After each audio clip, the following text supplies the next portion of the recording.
You've been staring at that decision for 3 days. It isn't getting clearer, it's getting worse.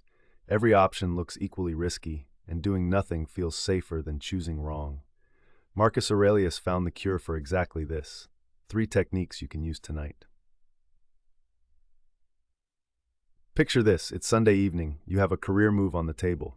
You've made a list of pros and cons 4 separate times. The lists contradict each other. You close the laptop, open it again, and still nothing. That loop, that is the problem. And the fix is not what you think.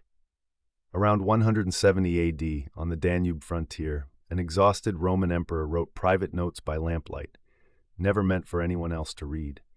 He was managing plague, war, and an empire pulling apart at the seams, and he was still grinding through paralysis about the right course of action. He called those notes his meditations, and inside them is a working system for making hard calls when the stakes are real. What he discovered wasn't a decision matrix or a motivational trick. It was a shift in what you aim your attention at. Most people stall because they're asking the wrong question entirely. They ask, what is the best possible outcome? Marcus asks something else, and that difference is where everything changes. The first technique is called the division of control. The mechanic is simple. Before you analyze any option, you split every consideration into 2 columns, what falls inside your power and what does not. You stop deliberating about outcomes you cannot govern and put all your weight on the 1 column you actually own. Tonight, take that decision sitting on your desk. Draw a line down a page. Left side, everything you control, your effort, your preparation, the quality of your reasoning. Right side, how others will react, what the market will do, whether the timing turns out to be lucky. The right column is not your problem. You are now only deciding about the left. Marcus wrote that most of what we suffer in anticipation never arrives, and the suffering we do experience is almost always amplified by attaching ourselves to outcomes we couldn't have controlled anyway. The division of control doesn't remove uncertainty. It removes you from the parts of uncertainty that were never yours to carry. When you actually run this exercise, something immediate happens. The decision shrinks. What felt like a massive branching tree of variables collapses into a smaller, manageable question. Given what I can actually do, what is the most honest and capable action available to me? That question has an answer. The original question usually didn't. But the second technique is where it actually clicks, and it's the one most people miss entirely. Technique 2 is called the view from above. The mechanic, you mentally lift yourself out of the immediate moment and observe the decision from a wider frame, not to escape it, but to see what actually matters at a longer range. Epictetus taught his students that the emotion you feel about a situation is almost never about the situation itself. It's about the story you've attached to it. Here's the concrete version. You're agonizing over whether to leave a job that pays well but feels hollow. Tonight, ask yourself, in 5 years, which version of this choice will I find harder to explain to myself? That I took the risk or that I stayed out of fear?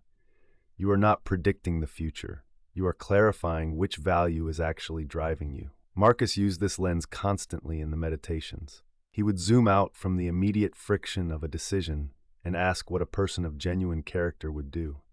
Not a perfect person, not a fearless one, but someone who was honest about their values and acted from them. The zoom is not about detachment. It's about seeing which fear is distorting your view of what you already know.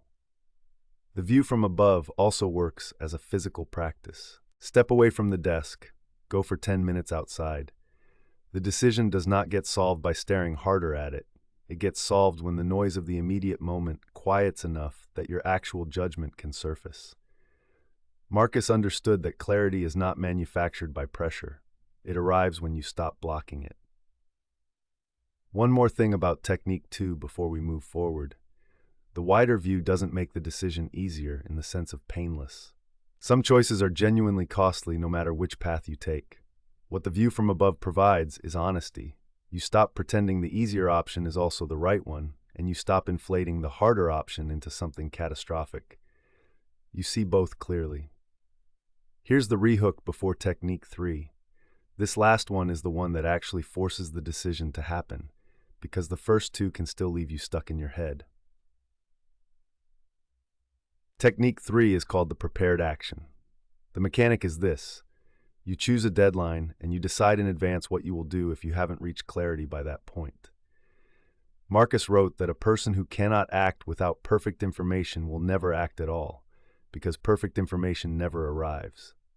The prepared action is your commitment to move anyway.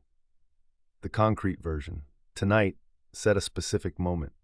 Not soon, not when I feel ready, but a real time, like Thursday at 9 a.m. Write down, if I have not decided by then, I will take this specific action. The action doesn't have to be the final answer. It can be a first step that begins to resolve the question through real-world feedback instead of endless internal analysis.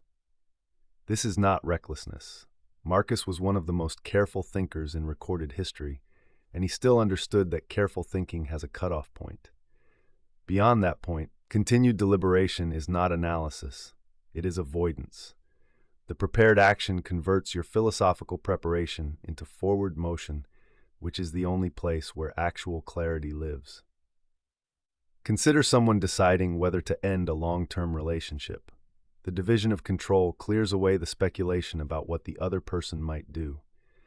The view from above reveals that staying out of guilt is a different thing than staying out of genuine commitment.